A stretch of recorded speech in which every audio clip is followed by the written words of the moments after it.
Are you looking for valuable business advice to reach that 7-figure revenue mark? Do you want actionable tips to properly navigate through every business challenge you encounter along the way? Let Tersh Blissett and Josh Crouch be your guide in getting you to the top here at Service Business Mastery. Tune in as they sit down with world-renowned authors in business, leadership, and personal growth who share valuable insights about management, marketing, pricing, human resources, and so much more. Let their nuggets of wisdom gold guide you in owning a thriving, profitable, and ever-growing business. Here are your hosts, Tersh and Josh.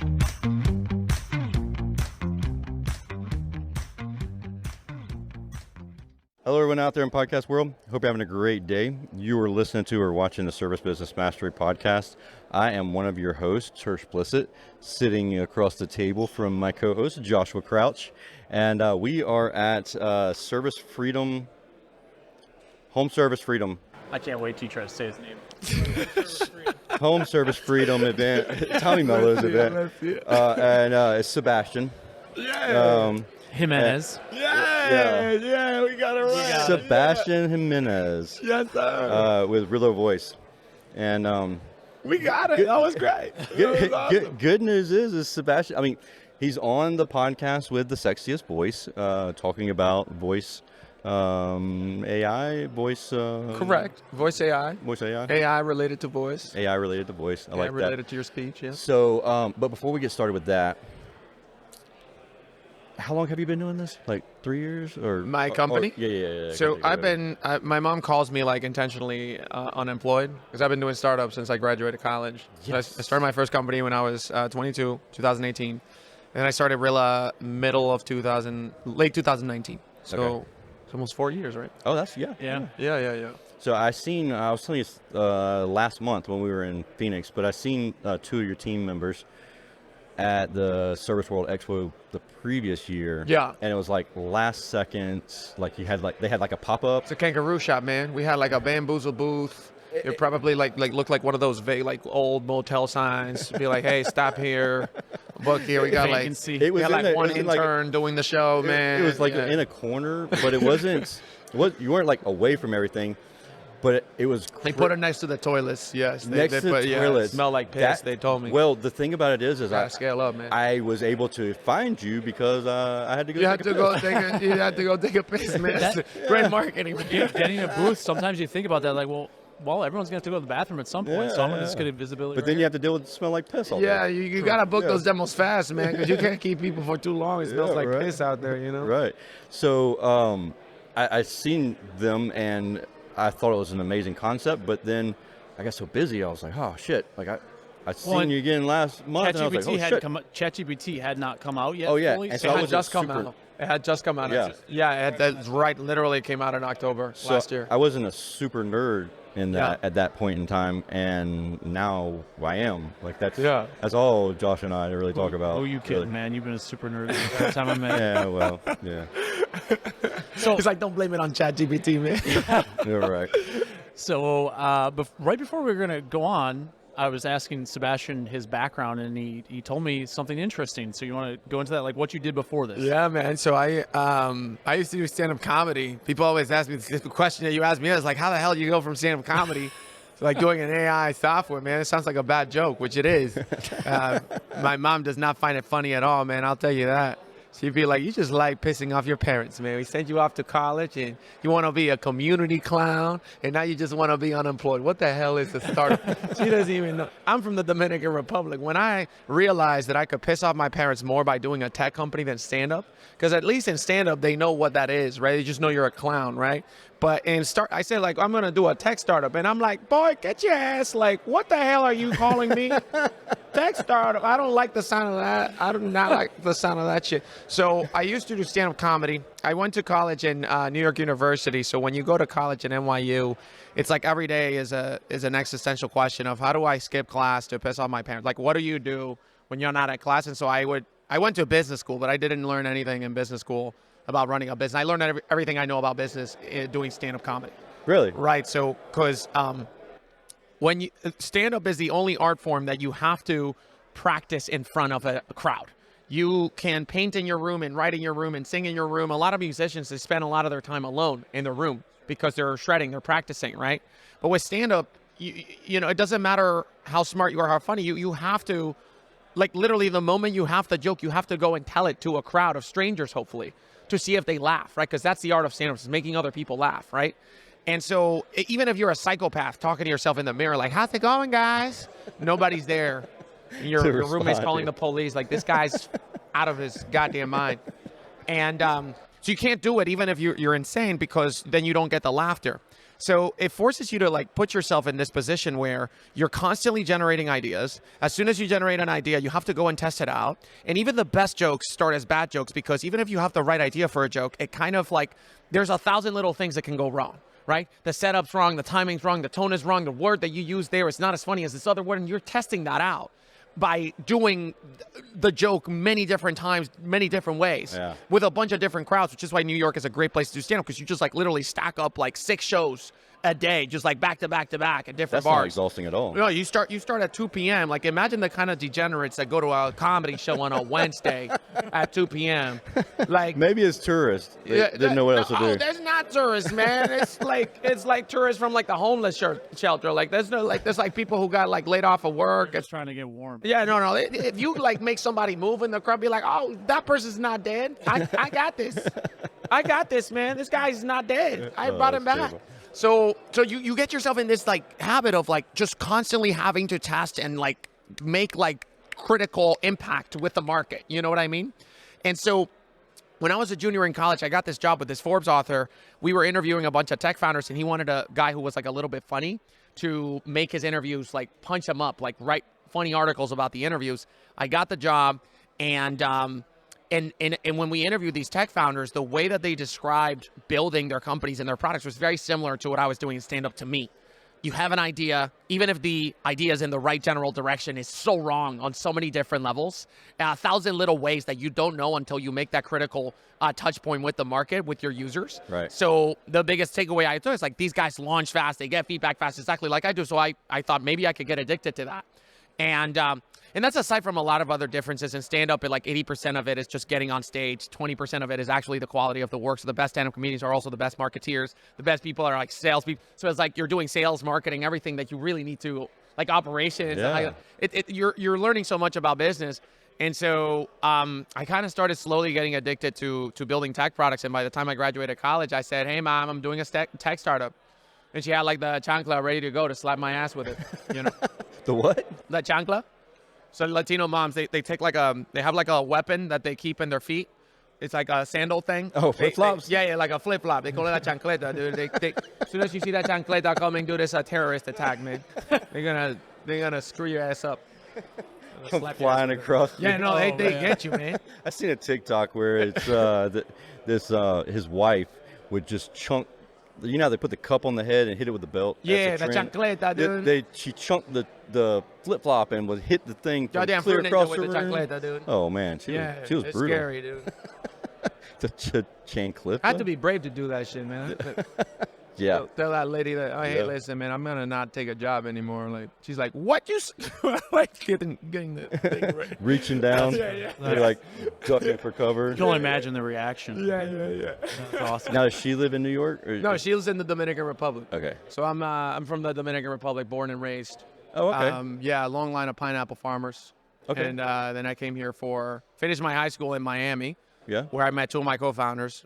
My parents were like, we're going to send this kid off to like a Jesuit school because maybe the priest will figure it out. You know what I mean? Maybe, maybe they'll, like put some Jesus in it. Yeah, they'll put some like hallelujah kind of Holy Spirit dance and like fix him up. It didn't work, right? Like, and I finished my high school in Miami.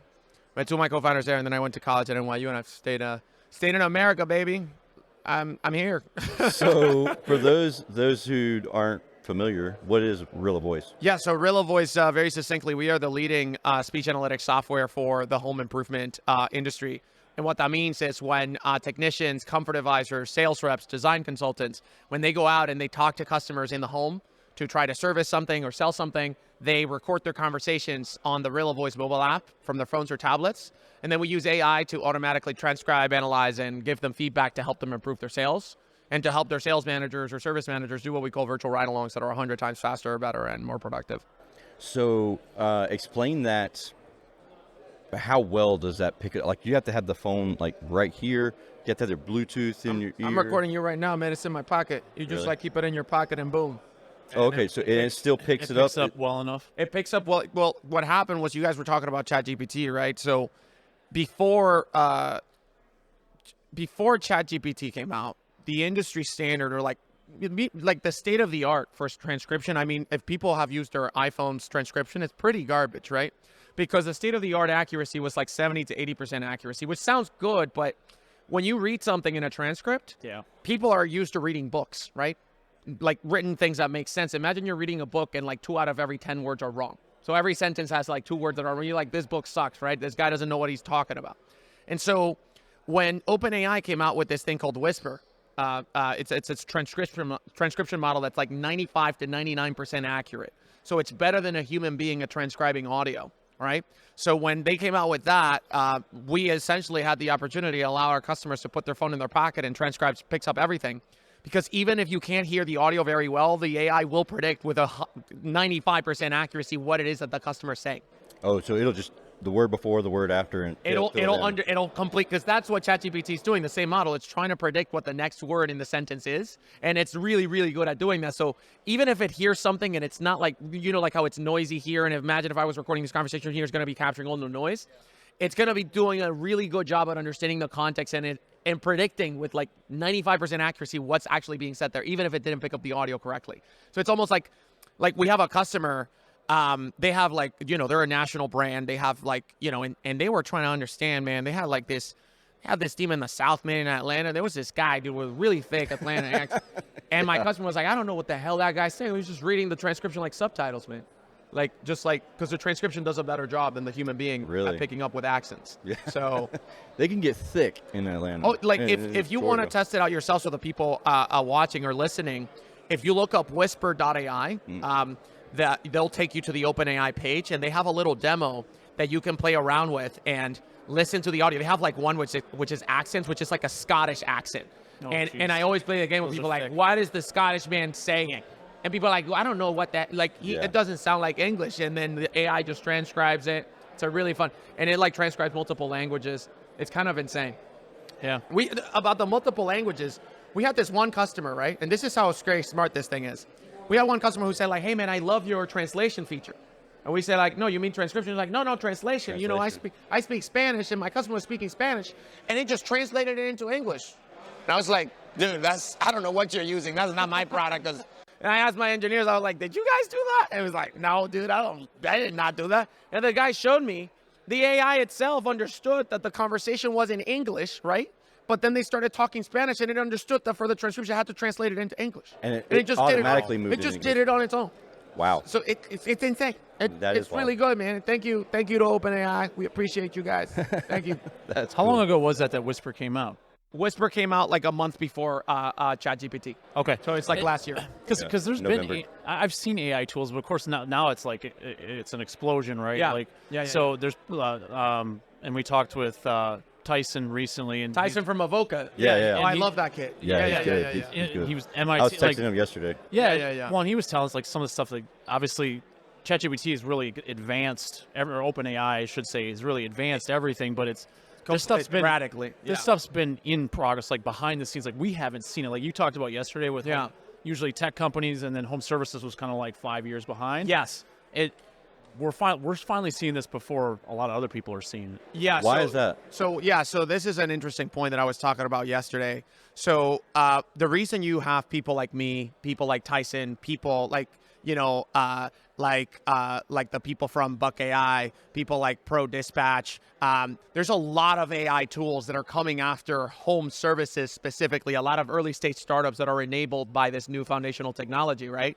And they're literally here talking to contractors in the trades, like Tyson's from MIT, right? Right. Like these kids would typically go to Silicon Valley, try to sell to tech companies, but that's not happening It's so right funny now. because I reached out to Tyson, and then all of a sudden we had a phone call, and now it's like every day we're texting, and he's asking questions, and I'm like, Oh wow, I'm glad. Yeah, I could yeah, yeah. help. So It's there's like, a lot of I didn't expect attention that. from people that are traditionally not interested in these industries. There's a lot of Yeah. attention because of a lot of market dynamics. The main one being is, for the first time, I guess in like it's like probably like 30 years, a new technology was developed that came out into market while we had a high interest rate environment, right? So like Oh, when so the it could internet be got used. developed, there was low interest rates, right? When CRMs came out, it was low interest rates. When SEO and all these things came out, low interest rates. For the past 15 years, we've been in a low interest rate environment. So when there's low interest rates, the price of the future is zero, right? Because if you keep your money in the bank, your money's not going to grow. So it's very easy to invest in risky assets that are future looking, like, tech startups or tech companies, right? When interest rates go up, the first people who take the brunt of the interest rate hike is the tech companies. That's why you see Facebook laying off people, Google laying off people, early stage Well, startups. and the one bank failed. Yeah, the Silicon Valley Bank, first bank that failed, right? It's all because of the interest rate hike. They really feel the pain of interest rate hikes because the industry is always like future looking. When people talk about Uber, the profits are in the future. You know what Yeah, I mean? yeah. They So- go red for years before they ever actually realize it. So if your profits are all in the future and now the future is priced, and you have a 10% interest on the future, right? Because you can keep your money in the bank, all of a sudden you suffer a lot. And so typically, whenever there's been interest rate hikes, it was never at the same time, coincidentally, that a new technology like AI was like out in market to the full force that we have OpenAI. So then what happened was the VCs, they have the venture capitalists who fund tech companies like mine and Tyson's, they typically like to fund tech companies that would sell to other tech companies because low interest rate environment, tech companies, they have all the money. Now, tech companies have no money. They're laying off people. They're not making investments. They're like just trying to keep the lights on, right? Whether you're an early stage or late stage startup, you're just like literally trying to keep the lights on if you're in Silicon Valley. It's a really bad time to be in Silicon Valley right now. But VCs, they want to fund AI. They want to say like, this is a transformational technology. This is going to have reverberating impacts across society. It's going to be world changing. And we have all the money to fund it, but we can't fund people that are going after sell other tech companies. We have to fund tech companies that sell outside of tech. And home improvement contractors are at the top of the pecking order in the industries that they're looking for outside of tech. And the reason for that is COVID, right? People living in houses more than ever versus apartments, people spending more time at home than ever. If you're spending more time at home, your appliances are going to be used more. They're going to break more. They're going to wear and tear. You're going to notice the pains of being in a home that you don't like, a particular area. So there's the market for home improvement, home remodeling, home services is the biggest it's ever been, right? Like people, you're a contractor, the COVID years, right? It's like order taking. It's like, Oh, yeah. Everyone wanted a new air conditioner. It's literally the gold rush of San Francisco, right? Like in the early 1900s. And so the American home has become the biggest sales and marketing channel probably in American history outside of the internet, right? And so the venture capitalists, just like the private equity people, right? Think about all these private equity people all these suits from New York and Silicon Valley. Why are they so interested in acquiring HVAC businesses all of a sudden, right? It's because of that. It blew up. So it blew the hell up. It's like a perfect storm, really. Like almost everything happened in a perfect storm for our industry. And it's at the same time that AI happened, right? Because AI happened. Well, that's what I'm saying. Like if that does, like obviously COVID stuff happened, but AI also happened at the same time. So there's all the money happening in the home. The private equity people want it. The VCs want a piece of it. What do? They say, Sebastian, you know how to talk to these contractors. Why don't we go and sell them AI? You know what I mean? Tyson, why don't we go and... So for the first time ever, home improvement contractors who usually were kind of laggards in terms of technology adoption, they had... Kind of. There's still companies. There's probably companies here still using pen and paper. Pen and paper. They haven't even adopted CRM, right? I have some clients on pen and paper, so Right, I see know what I'm exactly saying? what. QuickBooks as their CRM. Yeah. And that's been the thing, like with the internet, with SEO, there's still people that don't even understand how to get SEO up and running. SEO is a technology that's existed for like 20 years. CRM, the same thing, right? And now for the first time, we have a technology that's transformational that's coming after home improvement first. So it's almost like the laggards are forced to be the early adopters, which is a wild development and really exciting, really scary. So, but yeah, that's kind of what's happening. So with that being said, how has the response been to people who are like, I don't trust that, or like, I don't know about recording the entire conversation, or like technicians that are like, screw that, I don't want to have Big Brother. Yeah. So great question. So I'll answer the question in two parts because one is more Rilla related. The other one's like kind of like more AI related. So Rilla related question. Every time you launch Rilla, every single time, we've done this with like thousands of technicians and corporate advisors at this point. Every single time, they absolutely hate this, right? Every single time, like the top, every single day. So That- without a that- doubt, like but no, that's- it's like every single. No, I That's know all it. new stuff with technicians, though. They don't. Tersh and I were talking about that last night or this morning. Like, if it's not easy, technicians won't do it. Oh, but it's not even so for real. It's not even that it's not because real is really simple. Like it's just like literally press a button, just boom, that's it. You have to talk, and that's it. It actually makes their lives much simpler. I can talk about later. It's just even the concept. It's just like it's like what we had. You're gonna listen to what I say Yeah, in the yeah, home. we- Like, we- I don't want my boss to know what I say in the home. It's not even about being easy. He was like, hey, you guys get the hell out of here, man. What the hell you think you're doing, man? This is a violation of my human rights, man. I'm quitting. I'm gonna like this is a bunch of BS. Like to lose labor, like have people actually quit? So what we've seen is that sometimes companies that are larger companies, you're usually going to see maybe like 2% attrition rate. So like some 2% of people might quit over this. If you have a larger company, if you have a smaller company, it's not. It doesn't tend to happen. Usually, it's not the top performers who quit. It's usually the people who are already like. they were skating by, and they're like, And then they're oh, like, okay, this is now it. I actually have to do my So job. it's usually around 2% what we see, but it's not all the time. But when it happens, it's around 2% of the technician workforce who like actually ends up leaving. But what we see is every single time we see this, the top performers, they actually hate this more than everybody else at the beginning because the tool is by design.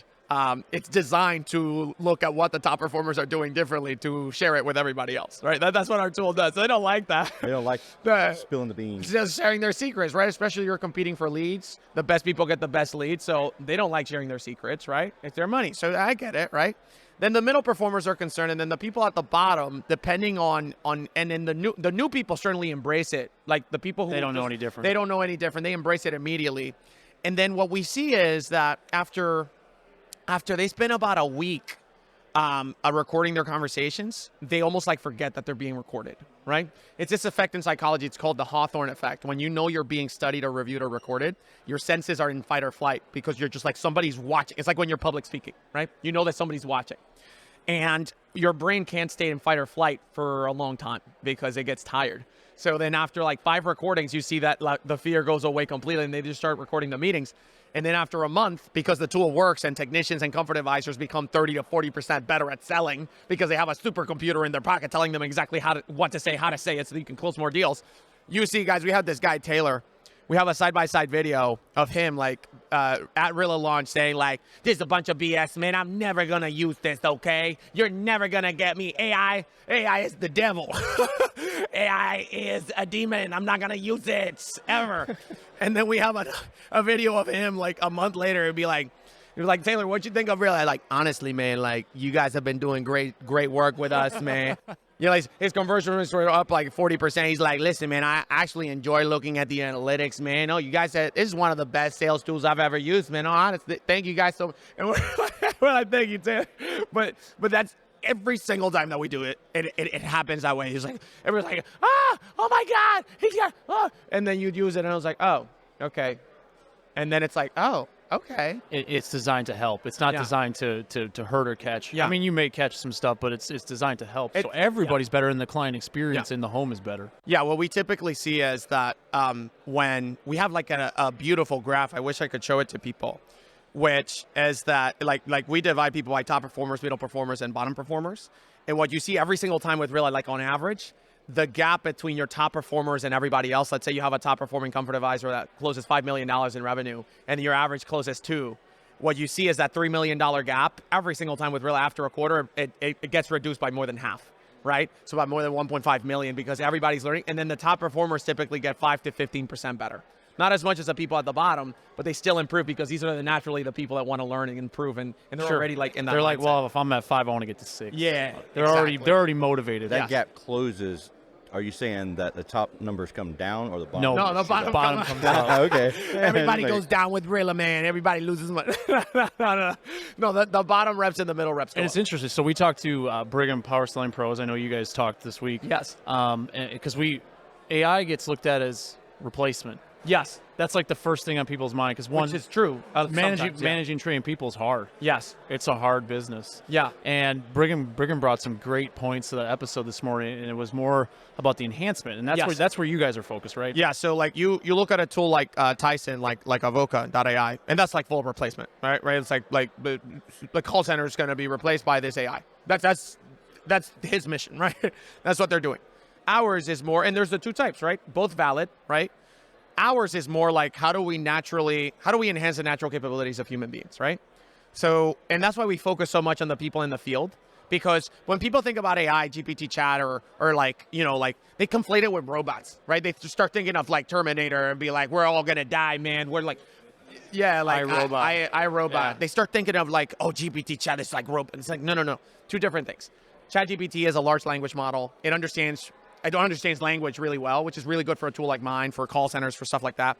But robot, it can't do this. Like it can't pick up an object. It can't grip. It doesn't have a physical understanding of space, right? And time like we do, right? It doesn't understand 3D well yet, right? And robotics is way far behind still. We don't have a mechanism to even imagine how a robot could like walk up to a house, open a door, shake a hand, look at a unit, take a picture. Like ChatGPT means nothing for that, right? Even if it becomes the smartest thing ever, it doesn't mean it doesn't mean that it'll translate to being able to. So our bet for the future of Rilla and the future of the industry is that you will need. There's going to be more people going into blue collar work. Because a lot of the work that's getting replaced is actually white-collar work, which is kind of crazy. Yeah. People thought that blue-collar work was going to be replaced first, but it's, you're a lawyer, you're out of a job. Yeah, the ChatGPT can do better on the bar exam than you can. Exactly. You're a doctor. You just in debt. You don't have a job. Congrats, you went to 8 years of medical school and you're out of a job. But what it can't do is it can't do plumbing.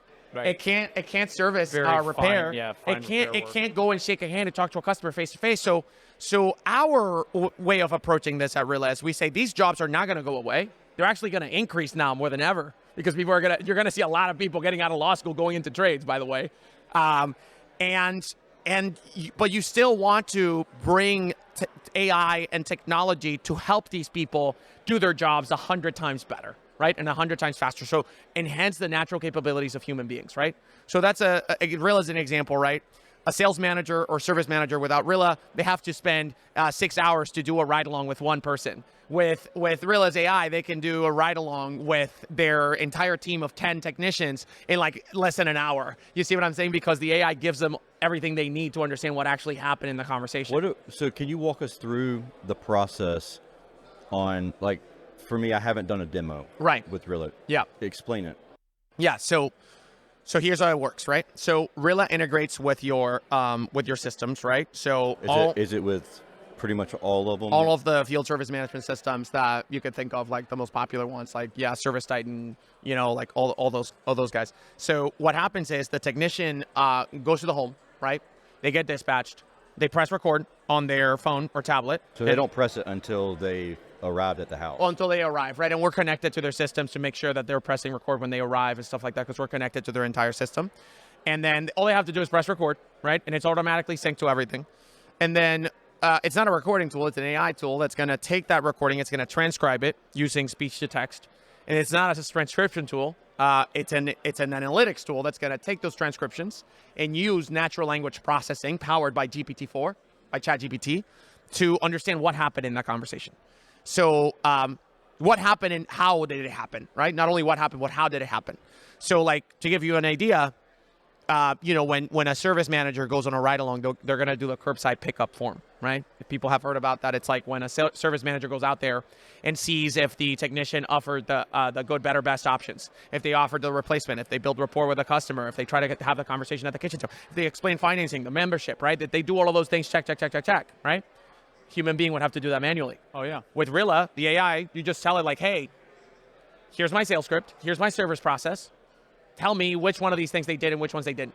And it just gives you a score automated. So right after the conversation, the technicians gets a score like, oh, you did all of these right things, but you missed these ones, right? And then beyond that, once and that's insane already because it automated that entire job of like having to go on a ride along and having to do that manually. But the other thing it does is it starts looking at how the top performers talk in a company specifically. How they talk is their talk ratio, how much they talk versus the customer, right? How fast do they talk? How many questions do they ask? And it looks at what they say specifically. Do they build rapport? Do they talk about pricing? When do they talk about pricing? And it starts recommending those conversational best practices to everybody else in the team so they can kind of be more like the top performers. What happens? Okay, so what if you have a really small team Yeah. and everybody sucks? Yeah, so yeah. You're going.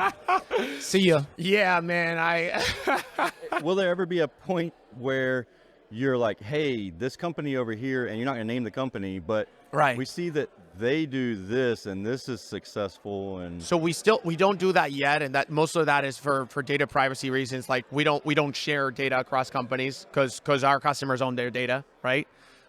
So Rilla works really well for. I mean, if you have at least 5 people on your team, that's when it's going to work really well. Anything less than 5 is going to be difficult to make it work because You're just not gonna have enough data to actually. yeah. So give like you imagine those you're like one analytics. person. There's not going to be a comparison database because if you think about it for the technician, what Rilla is doing is it's actually allowing you to learn not only from your own trial and error, but from the trial and error of the entire team.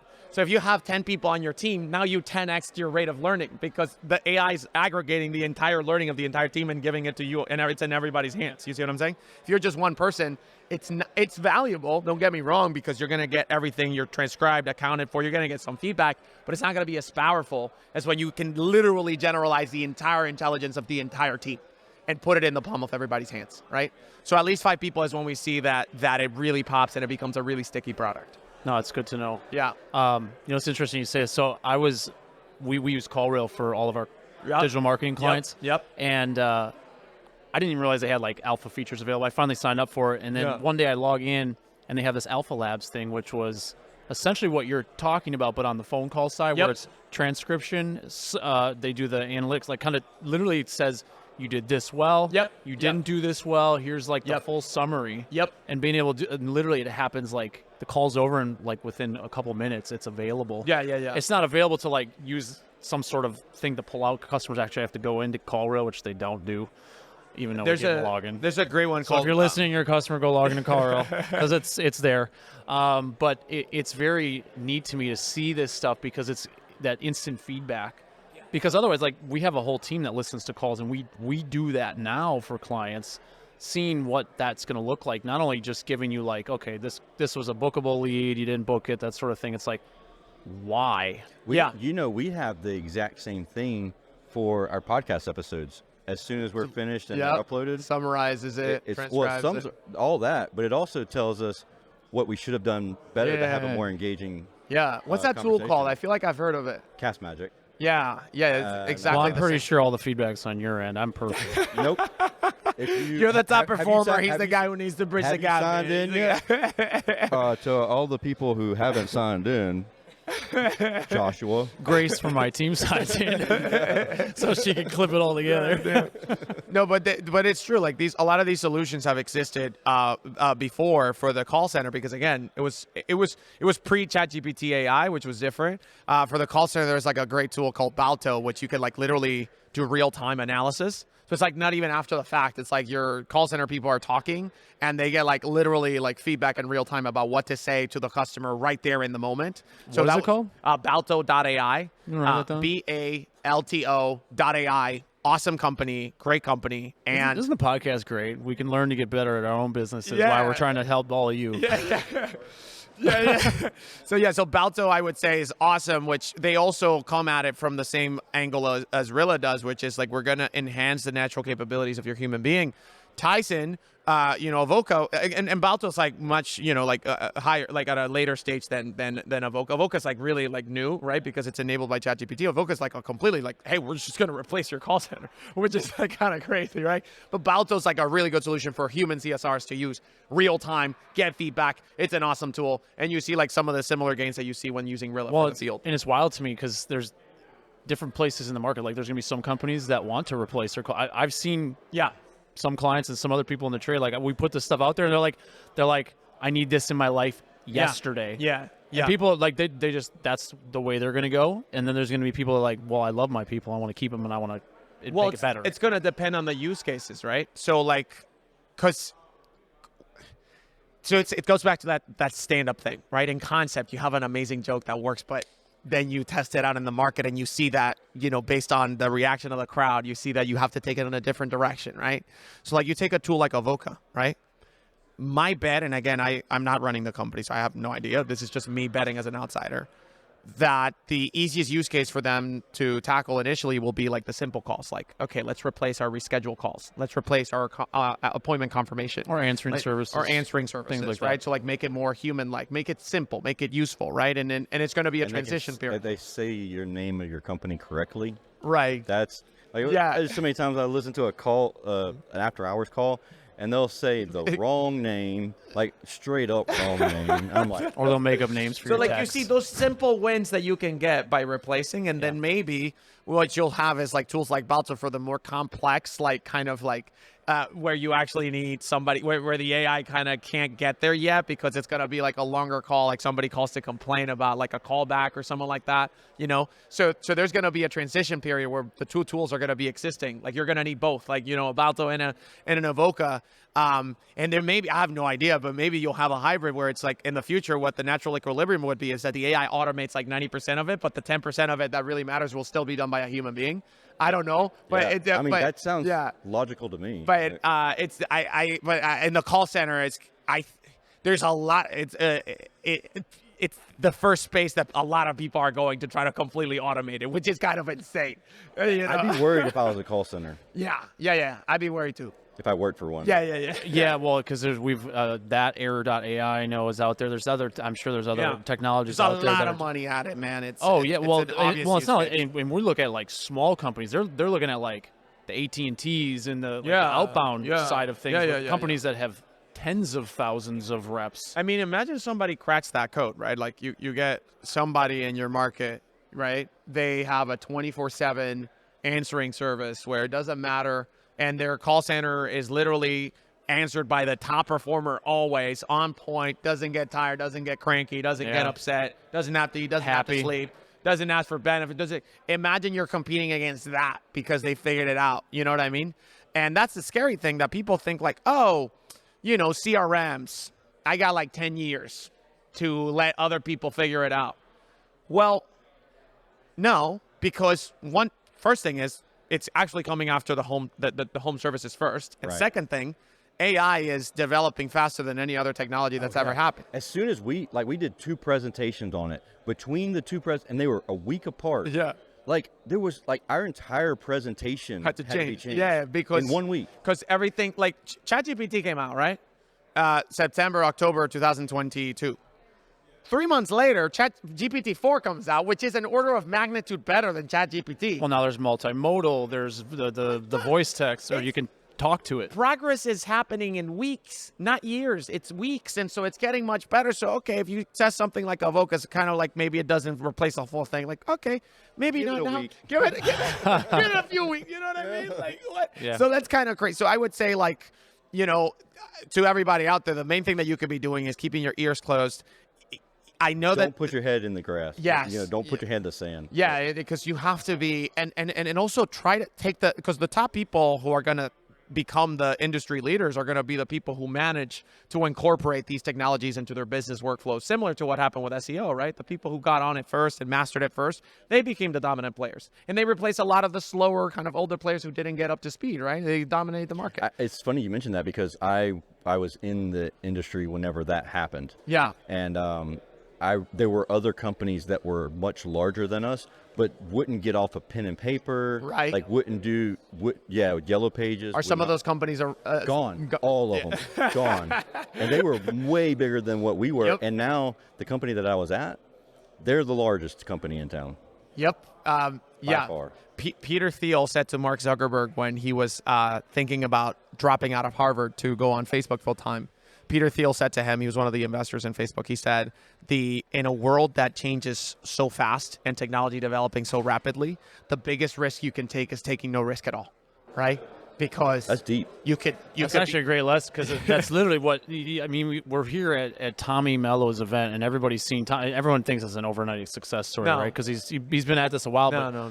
The exponential growth now that he's really been able to he knows what he wants and he goes and gets it. Yeah, and but he's he keeps incorporating. testing. He's willing to fail. He's willing to be the early adopter. That's what I was talking about. It's like people are used to being the laggard mindset where everything's like cool, everything works, I'll wait until everything's everyone else figures it out, and then I'll jump on. Put it on cruise control. But damn, dude, but the early adopters get the market. You know what I mean? They win it. So and they're okay, right? Some experiments are gonna fail. Some of these, look at what happened with crypto, right? Like people was like, oh my god, yeah, crypto. You know, it went in the toilet, right? It thought it was a rocket ship, it was the toilet, right? It didn't work. Some of it's not gonna work, right? And that's fine because the early adopter's fine with it. It's like, oh, you take your losses, but if I lose 10 out of 11 times, but the one time it works, that's when you win the market. Man. You see what I'm saying?